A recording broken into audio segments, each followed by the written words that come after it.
That's better. Our first reading is from Isaiah chapter 58, verses 1 through 14. Cry aloud, do not hold back. Lift up your voice like a trumpet. Declare to my people their transgression, to the house of Jacob their sins. Yet they seek me daily and delight to know my ways as if they were a nation that did righteousness and did not forsake the judgment of their God. They ask of me righteous judgments. They delight to draw near God. Why have we fasted, and you see it not?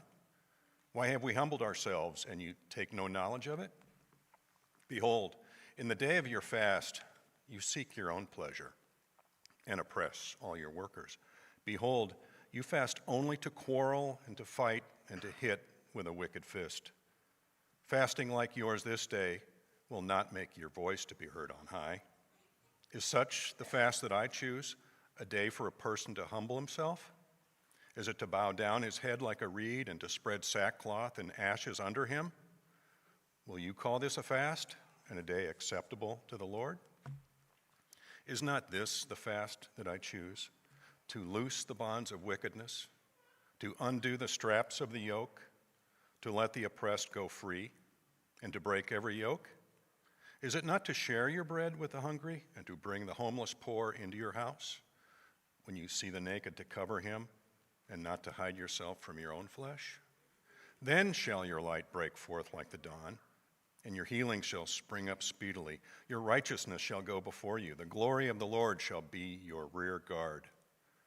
Then you shall call, and the Lord will answer. And you shall cry, and he will say, Here I am. If you take away the yoke from your midst, the pointing of the finger and speaking wickedness, if you pour yourself out for the hungry and satisfy the desire of the afflicted, then shall your light rise in the darkness, and your gloom will be as noonday.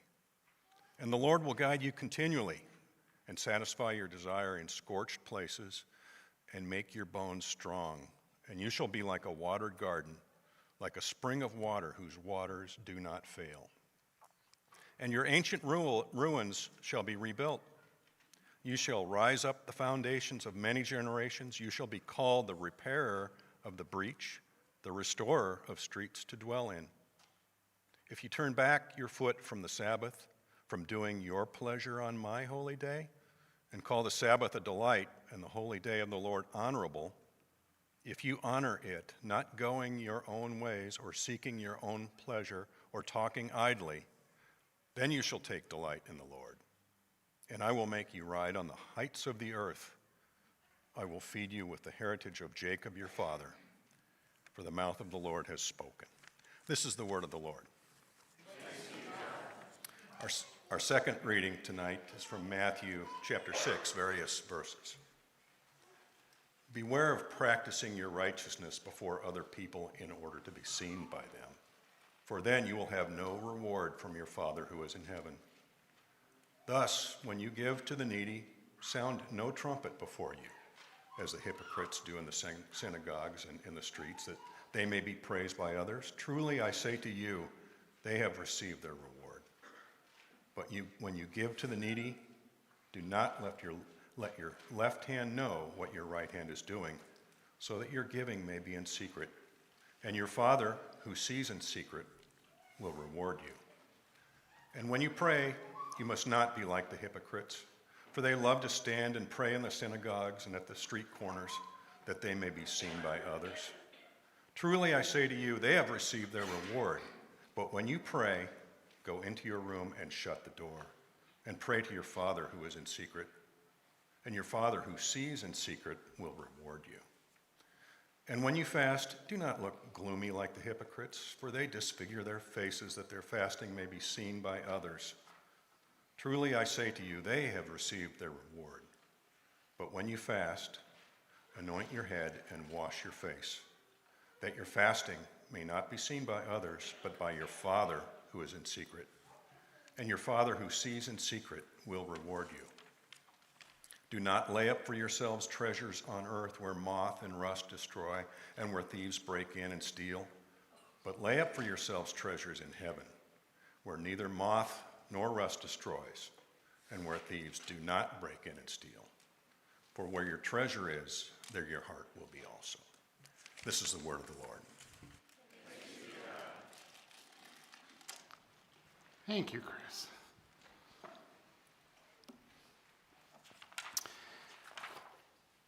Lent is, as we mentioned earlier, a little bit of a time to lay aside certain things. There's an old-fashioned churchy word that is used to describe some of these things that we lay aside. It's the word vice. It means something that draws you away in your relationship with God. And one of the things that we observe as we go through the season of Lent is the appropriateness of laying aside those things that draw us away from God. We lay aside our vices, and as taking their place, one of the things we look to do then is build up the virtues in our life. And so as we go through this season of Lent, we'll be looking a little bit at some of these. But there is a long-standing habit that many of you might be familiar with, and that is the giving up of something for Lent. Maybe this is something that you've thought about doing this year. Maybe you've picked out something. If you've done this or you're planning to do this, I want to commend you for it because there is a certain thing of discipline involved with that. Now, the idea behind this, as we look at it traditionally through the Christian church, is that you take something that draws you away in your relationship from God, and you put that aside. And then your hope is to replace that then with something that actually benefits you, to lead you toward God. And so tonight, as we go into our season of Lent, as we start off tonight with Ash Wednesday, we're going to be looking at something called gluttony. We'll have more on that in a few moments here. But for a moment, I want to ask you, take out your Bibles there. Chris was just reading this to you. Matthew 6. You can see the page numbers up there on the screen. Pages 811, or if you're like me and needing the large print, page 964. Matthew 6.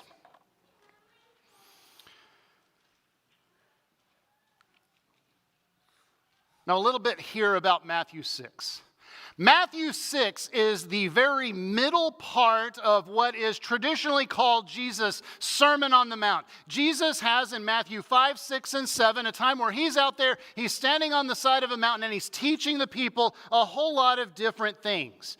And as we get into what we now number as chapter 6 here, the middle portion of that, what Jesus begins to speak about here is restraint. Not giving in to everything that you might want to do. And so he talks about that in a couple of different, three different actually, ways here in the verses that we'll be looking at. But he starts it off there if you look at the very first verse, chapter 6, verse 1. Beware of practicing your righteousness before other people in order to be seen by them, for then you will have no reward from your Father who is in heaven. In other words, what Jesus is saying here is don't do the good things that you do in life so that other people will notice how good of a person you are. He's saying there's no reward in that from your Father because you're not doing it for Him. You're doing it for the attention of others. And that's why he says you're not doing this for the Father. You've already received your reward because they're seeing what you're doing. And then he starts to go through a mini list here of some of the ways in which this gets lived out. And so the first one we see there as he follows it up, thus, when you give to the needy. And he starts this pattern there. When you do this, don't do this. Don't do it where you're drawing attention of like, look at how generous I am giving to the needy, you all should be like me. And then he changes the pattern. But instead, when you're giving to the needy, don't even let your left hand know what your right hand is doing. In other words, don't do it before others so that they see what you're doing and are thinking, oh, wow, look at how great of a person you are. Instead, go to where God himself sees it. Let God be the one that knows what you do. And so he establishes this pattern there. And then he follows it up as he gets into the next little section there on prayer. Look at verse 5. And when you pray, You must not be like the hypocrites. They love to stand out there and be noticed. In other words, when you're praying, don't pray hoping that other people will hear what you're saying and either think, oh, wow, you're really good at this, or, hey, I want to make sure that I tell someone else who's listening what I'm really thinking right now. You know what that one looks like? Picture the little kid. It's prayer time at home. God, please tell mom and dad not to be so mean to me. We can look at a prayer like that and we can appreciate the fact they're talking to their father. Who are they really talking to there, though? It's mom and dad, right? And what Jesus is saying there is, if you are talking about these things and you're actually intending for others to hear what you're saying, you're not talking to your Father. And your reward is that the person that you're actually saying this to hear, they've heard it. So don't do that, but instead, go to where other people are not going to hear you. Go into your room.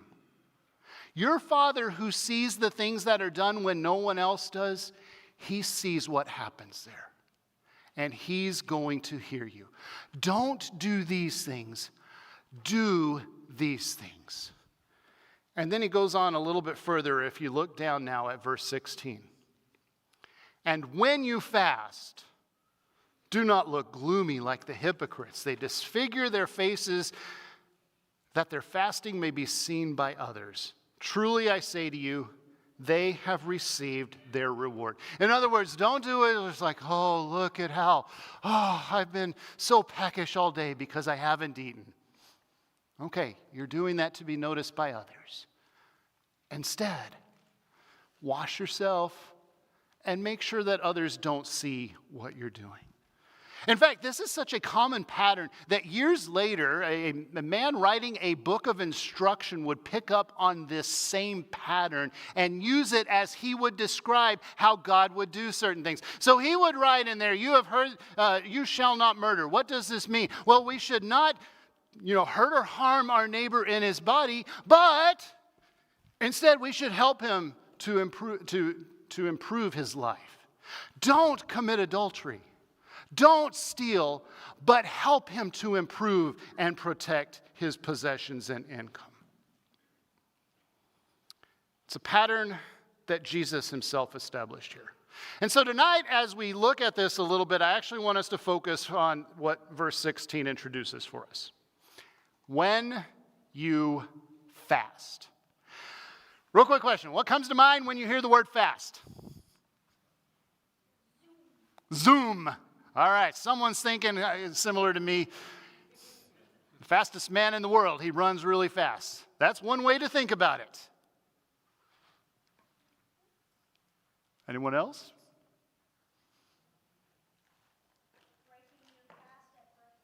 Breaking your fast at breakfast, which is literally what the word breakfast is, right? Maybe for some of us who are a little bit older, we think of it when we have to go to the doctor and they're telling us, we got to draw your blood. So don't eat starting at 8 o'clock in the evening before so that we get an actual good blood reading. That's what we tend to think of perhaps when we hear the word fast. Let me ask you, is fasting an outdated thing at this point? After all, if you think about it, when we think of fasting in the old sense, we think of things like, okay, well, it's a person who overindulges themselves. And so now we've got health food for that. And we know how to exercise. So is this whole fasting thing really kind of outdated? After all, if we get a little bit hungry, what can we do? Go to the pantry and get something that's snacky there. Or it's probably pretty rare for us to say, you know what, I'm just going to skip a meal or two here. And maybe the idea of what this fasting thing is may start to escape us a little bit. And yet I would draw your attention to the words that Jesus uses here. And you'll notice, it's not if you fast. Instead, what does he say? When. If Jesus says when, and not if, should we maybe sit up and pay a little bit more attention to thinking about what he's saying there? I would say yes. Especially because I think that we can sometimes find ourselves falling into the trap of another oldie-sounding word, gluttony. Now, what do you think of when you hear that word, gluttony? Anyone? Overweight? Lots of food, someone eats it all. Any Lord of the Rings people here? You know, you watch the movies and there's that one scene in the last movie where the king, or the regent, it's not the king, the regent, his army has just lost a battle. He's mad at his son for losing the battle. So he sends them all out on their horses, and it's showing that as they're sitting there riding out on their horses, here he is at the table and he's eating all of these rich foods. That is gluttony, or a picture of it as well. Is gluttony only about food, though? Here's where I want to put something before you as an additional thought with it tonight, especially as we start tonight with the season of Lent with Ash Wednesday. Think of gluttony as over-intaking anything that might take you away from the things that matter. Over-intaking anything that takes you away from the things that matter in life. Now, I might upset a few of us with some of these things I'm going to say next. You can come talk to me if you're really upset about it afterwards. What are some things that you might over-intake that really don't matter a whole lot in life? I'm going to hold one up, and I bet almost everyone here has one.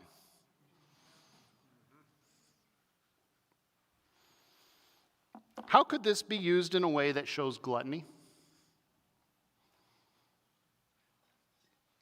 Well, I'm not talking to my family. I'm not talking to people. I'm just doing this on my own. Or maybe it's browsing the web.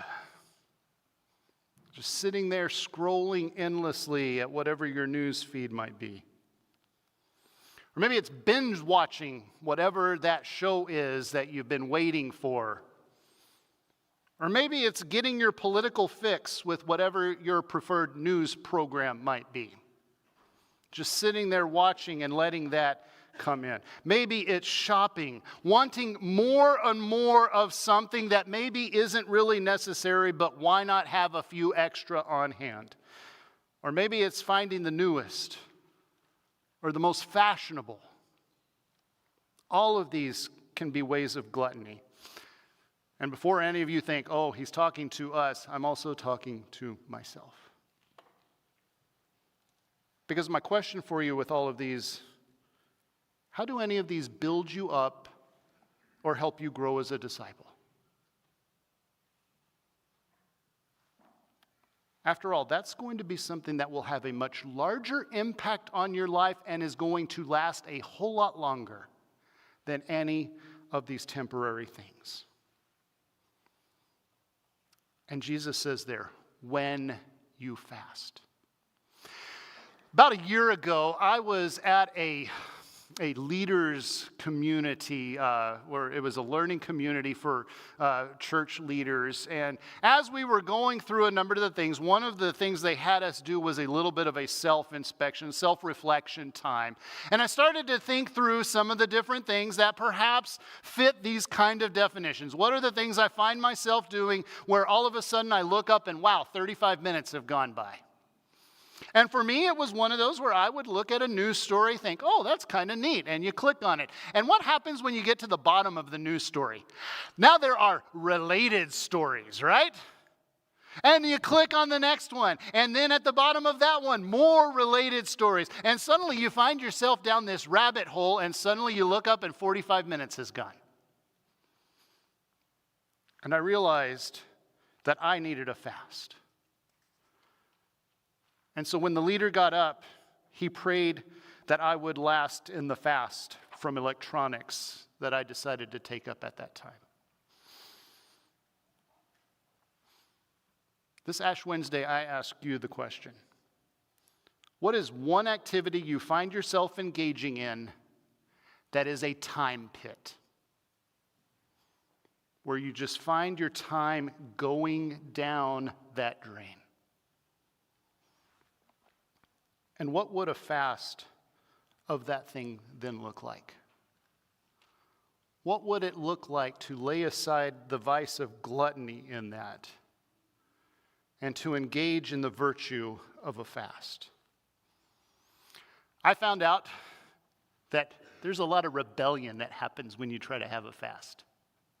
And this is where I want to give you a warning. When you try to fast, whatever it may be, maybe it is from food, maybe it is from some other activity, your body is going to fight against you. Your body gets used to certain habits and certain patterns, and then when you try to say, I'm not doing that anymore, your body literally will tell you, but I want to. I say that so that you are prepared, because whatever you may be fasting from will not be easy.